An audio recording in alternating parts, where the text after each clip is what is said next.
So I think this is a very complex discussion, actually. What's the expression? It's the economy, stupid. Immigration, jobs, manufacturing, global trade, globalism, make America great, MAGA, MAGA, MAGA, MAGA. But yeah, it's very complex, but it's actually kind of simple. We just have to explain a few things.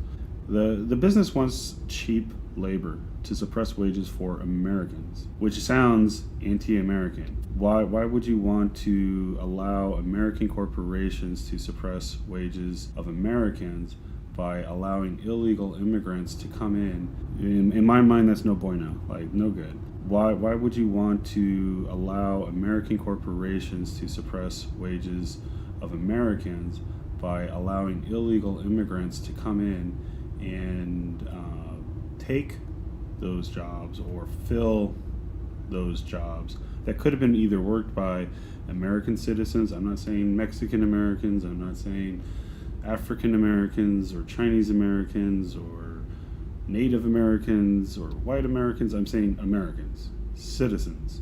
So if the government was formed by the citizens, the people being governed to protect their interests and to protect their borders and to help level the playing field so that we all get a fair shot at, living out the American dream, i.e. the pursuit of happiness. It's not the right of happiness, it's the pursuit of happiness. So it's a struggle. Life is a struggle. We all have to pay the high cost of living.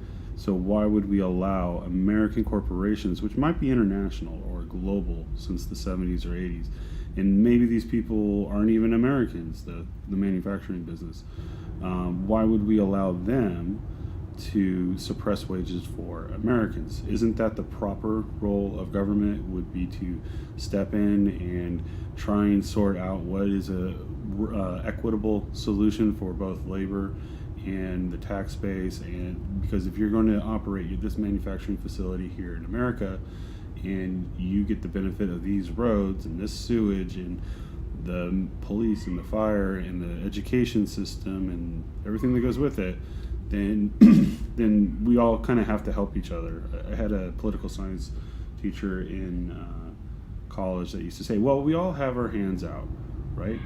And there's many ways to fill those hands. One is to take things.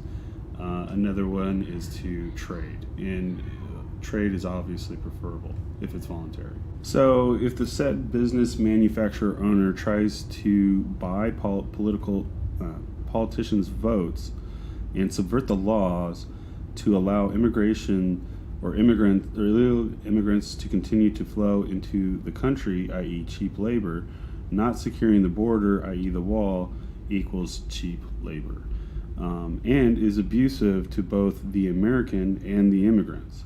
This breeds gangs because if the immigrants can't seek justice from the government and cops because they're illegal immigrants, they will deliver mob justice, i.e. gangs will form. I lived in Southern California and everyone was very aware of the Mexican mafia, and later I've heard about subset gangs like MS-13 and different affiliates. So not securing the border equals cheap labor and criminal activity one way or the other. It's also bad for the Americans. Talk to any cop and they'll tell you there's a lot of issues going on that the regular population is not seeing on a day-to-day basis. When you watch Fox News versus what they're seeing on a day-to-day basis in the prisons is night and day. Like they don't even, one's this bright, colorful, nice TV set with people talking about abstract concepts like globalism or global trade or a tariff, or which is a fancy word for taxes, versus seeing people get stabbed or shot or jumped or all the things that go along with gangbanging, or not gangbanging but gangs in general.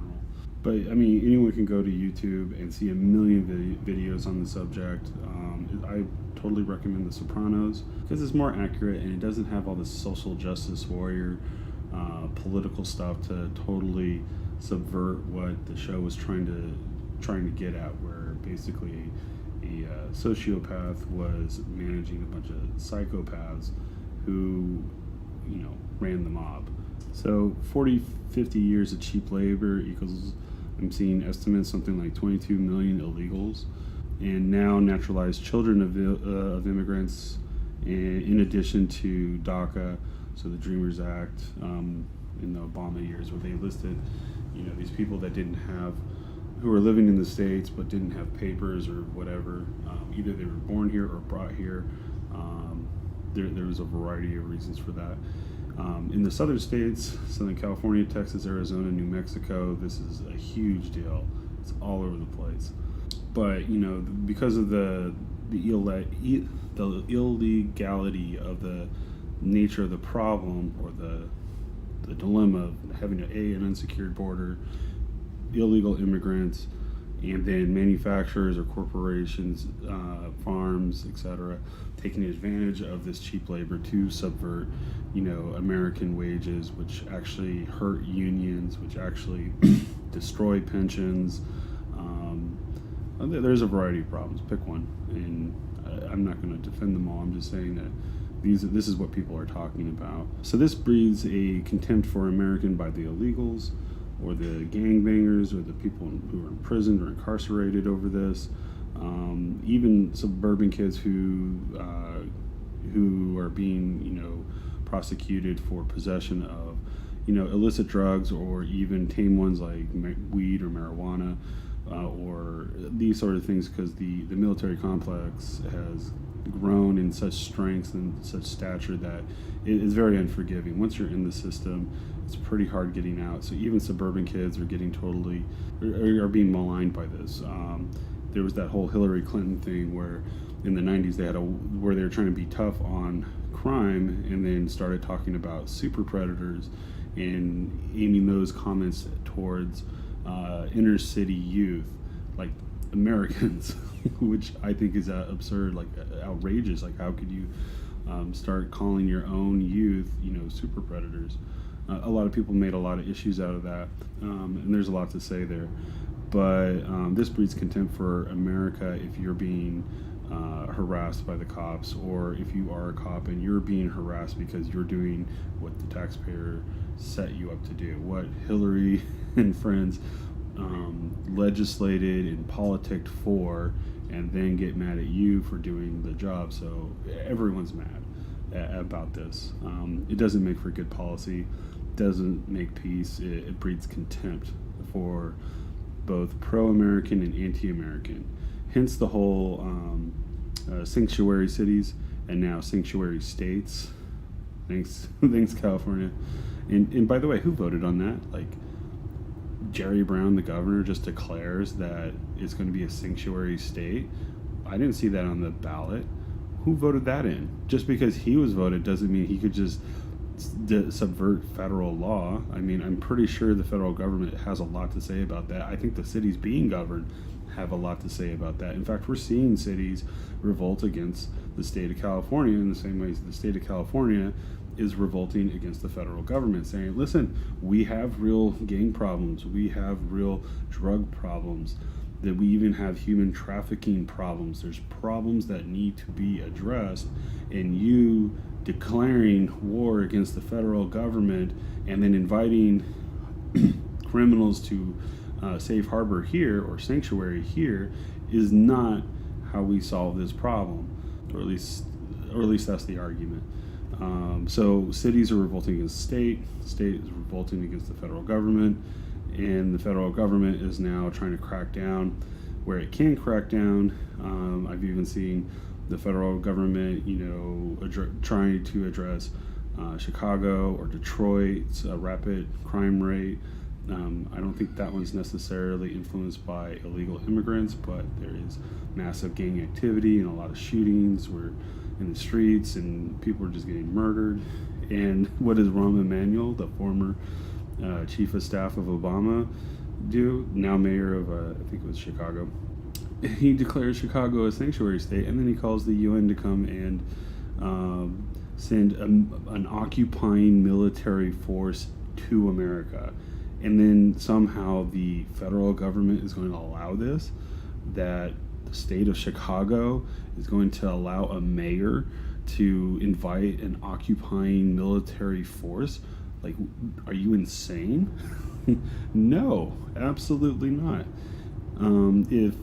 If you were mad about the occupation of Iraq, where Americans were occupying Iraq after the fall of Saddam, as a result of the hunt for weapons of mass destructions, i.e., WMDs, then why? And we saw the aftermath. Like, I have friends that went to war there, literally, Afghanistan as well, and then why would you want to wreak that kind of havoc here? There is no way that the Americans should or would allow an occupying force in our own city, especially when we have our own National Guard, we have our own police force, and they're dispersed. I mean, there's so much ability to deal with the problem ourselves, yet we're somehow going to seek international intervention. Are you kidding me? The lunacy, I mean, that's just pure delusion. Now they're blaming ICE for things. Now they're trying to make an issue out of the immigrants who are coming to the border to seek sanctuary because their countries have either collapsed or failed, or they see an opportunity in America and are now coming to America to take that opportunity or to try and find a better life. I'm not going to argue whether that's good or bad.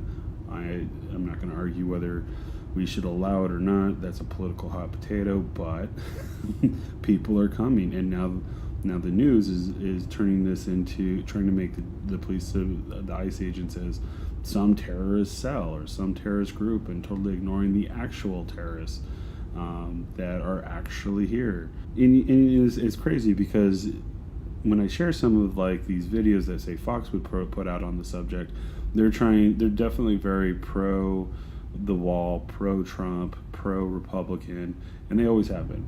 They make no bones about that.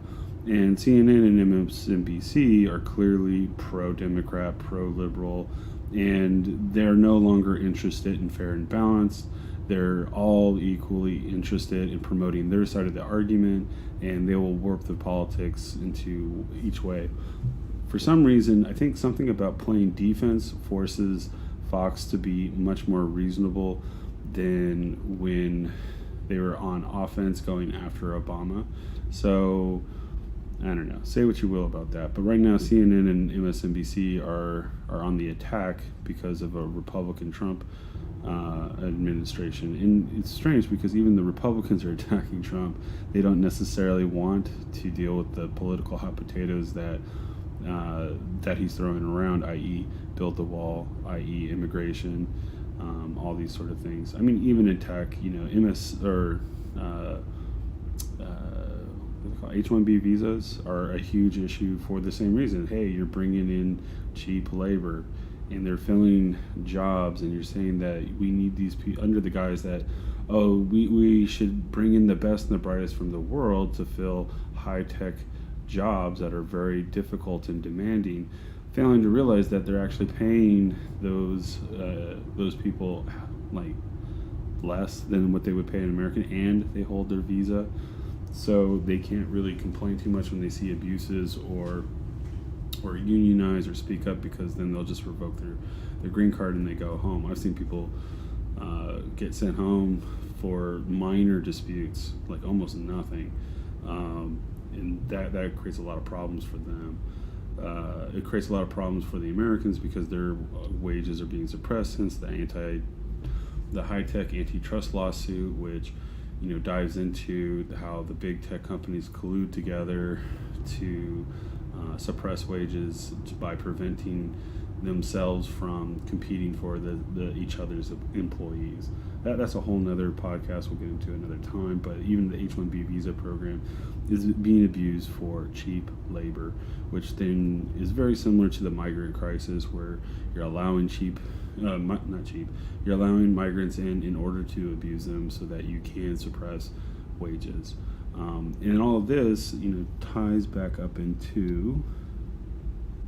Oh, and to finish off the H1B visa thought, the positions that the H1B visas were being used to fill weren't necessarily genius level positions. They not to be disparaging against web developers, but there's a lot of web developers, and there's even more web developers, and they're not necessarily good web developers. They're just more filling. They figured if I hire 3 Indians or 10 Indians or 20 H1B visas versus 2 or 3 Americans, eventually I have a lot more man hours to throw at any given problem. So they're not being used to solve really complex problems. Some of them are, for sure, totally, not arguing. But a good number of them, the sheer size of it, is not designed for advancing technology. It's more for like building out websites and doing like a lot of mundane tasks that a lot of people don't really want to do, and therefore they charge more money to do it or to be bothered with it. Agency, that's the whole agency model. It's like, hey, it's service with a smile. We will not only help you with your marketing campaign, Bank of America, or hey Goldman, or hey Morgan Stanley. I know that banking is not glamorous, but we would be more than happy to do your web development, your mobile application, your whatever, and we'll do it 50 times for each bank, and we won't complain about doing any of it. But we're not going to charge $80 an hour or $100 an hour. We're going to charge you like $500 an hour, or $350, I think is the going rate. I think that's what Frog charges for most things. Frog's famously used by Apple for a lot of their work, and they do good work. But once you increase the cost, actually the quality of the work goes way up. When you decrease the cost, there's a lot of pain and suffering that's incurred by the people doing the work. So you don't get service with a smile. You now get like some very angry, insubordinate people that might try to sabotage you and your company, and so you gotta keep a tight rein on this whole thing. So there's a lot of bad things that come out of this, and whether you're talking about farming all the way up to high tech, like everyone has an interest in this because it definitely affects wages and profits. In high tech and manufacturing, they've been offshoring the job. When they can offshore the jobs, they would. If the labor was cheaper in China, they would go there. If the labor is cheaper in America, they would stay there. Hence all the stuff I was talking about. But it also makes it cheaper for them in manufacturing anyways, to not have to ship all their components around the world 3 times and bring it back and sell it to an American audience or to a European audience. Because they're the ones with the money or the high consumer base. so they'll, whether they onshore or offshore the jobs has a lot to do with both tariffs and with the cost of labor.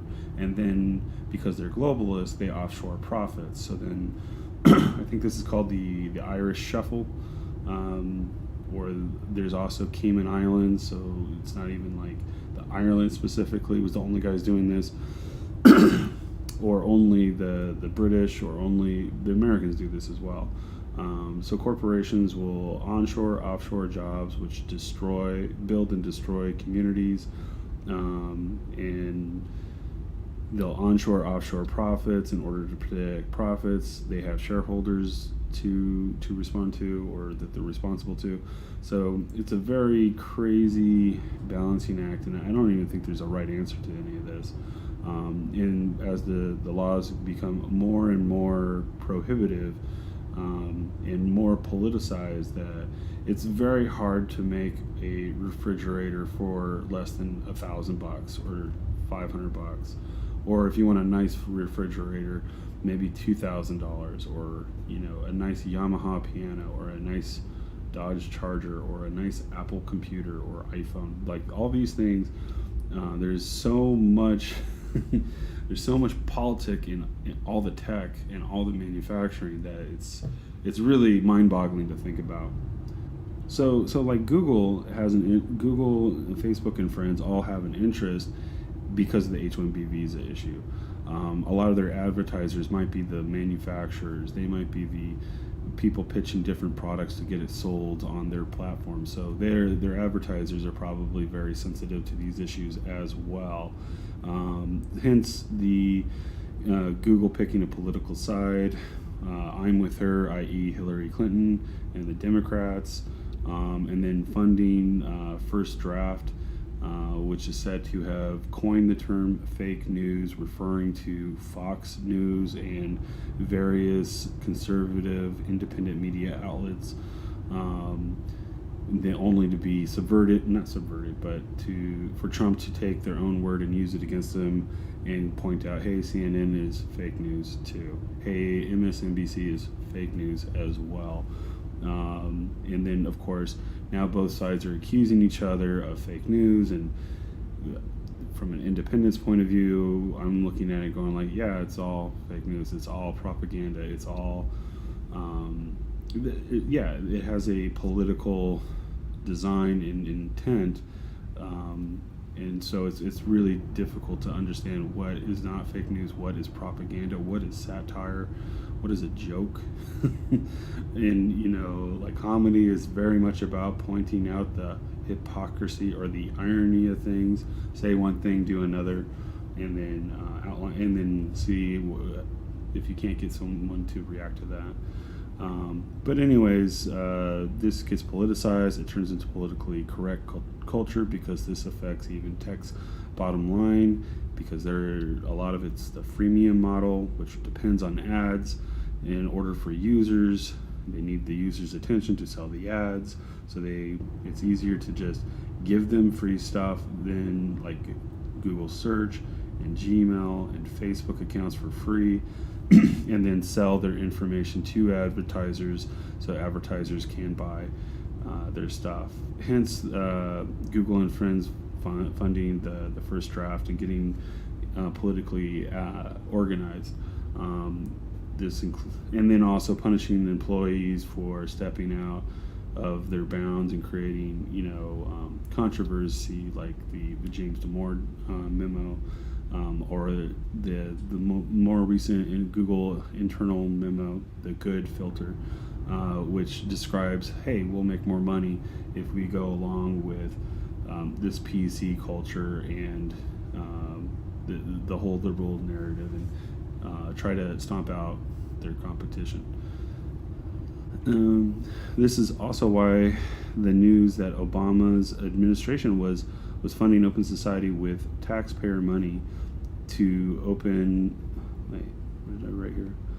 This is also why the news of Obama's administration funding a George Soros through his Open Society Foundation with taxpayer money, which then in turn went and funded groups like Antifa to show up at protesters' marches in order to intimidate the protesters and shut down their speech. And it's strange because it wasn't just Charlottesville. They were like showing up to like any conservative media. So like a Ben Shapiro going to UC Berkeley to talk about free speech gets confronted by Antifa members or these far left radical groups who are trying to intimidate him with violence. Milo Yiannopoulos, whatever his name is, he definitely doesn't appear to be a conservative and actually appears to be aligned with the LGBTs, except whatever. He's kind of crazy, but he's pretty articulate on a few of these things.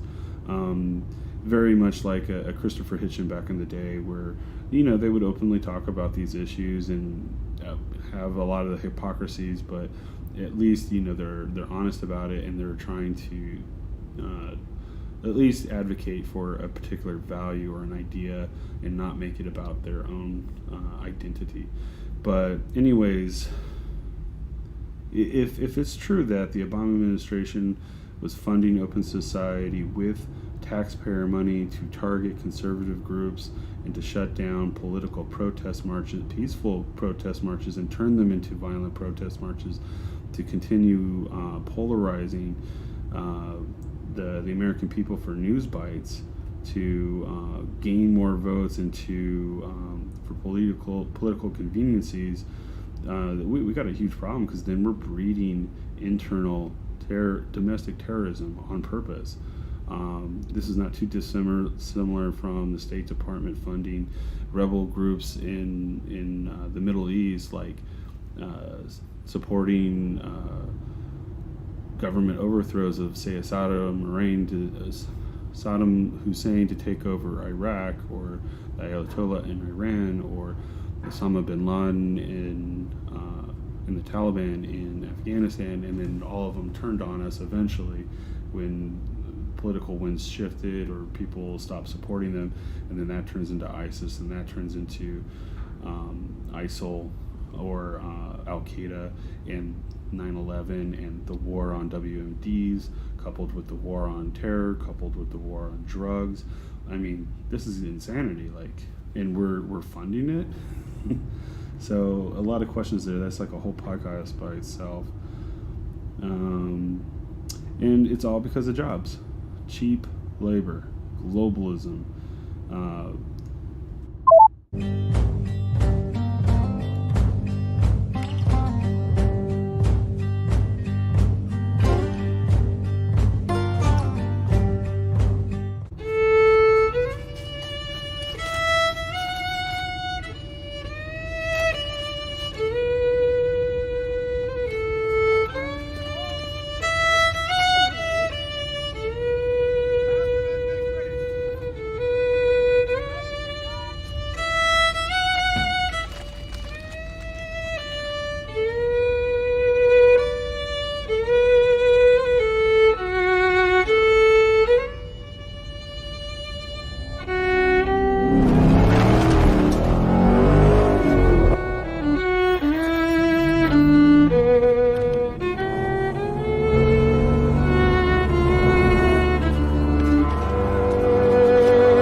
Here are a couple things America got right: cars and freedom.